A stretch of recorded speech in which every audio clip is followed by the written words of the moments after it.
கேரள மாநிலத்தின் biomedical plastic மற்றும் இறைச்சி கழிவுகளின் குப்பை கிடங்காக நமது தென் மாவட்டங்கள் மாற்றப்பட்டிருக்கின்றன. தினம் தினம் லாரிகளில் கொண்டு வந்து கொட்டப்படும் இந்த கழிவுகளை தடுத்து நிறுத்த வேண்டிய சோதனை சாவடிகள் வெறும் வசூல் மையங்களாக மட்டுமே மாறிவிட்டன. ஒருபுறம் தென்காசி கன்னியாகுமரி மாவட்டங்களில் இருந்து கேரள மாநிலத்துக்குச் சட்டவிரோதமாக கனிமங்கள் கடத்தப்படுவதைக் கண்டும் காணாததுபோல் இருக்கும் திமுக அரசு.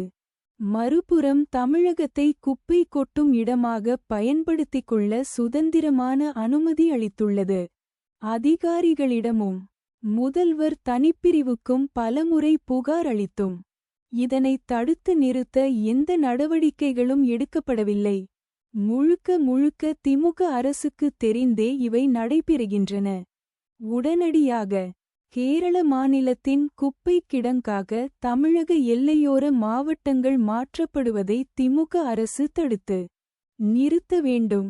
இனியும் இதேபோன்ற நிகழ்வுகள் தொடர்ந்தால் வரும் 2025 ஜனவரி முதல் வாரத்தில் பொதுமக்களை திரட்டி இந்த உயிரியல் மருத்துவக் கழிவுகள் மற்றும் குப்பைகளை லாரிகளில் ஏற்றிச் சென்று கேரளாவில் கொண்டு கொட்டுவோம். முதல் லாரியில் நானும் செல்வேன் என்பதை திமுக அரசுக்கு தெரிவித்துக் கொள்கிறேன் என்று அவர் கூறியுள்ளார்.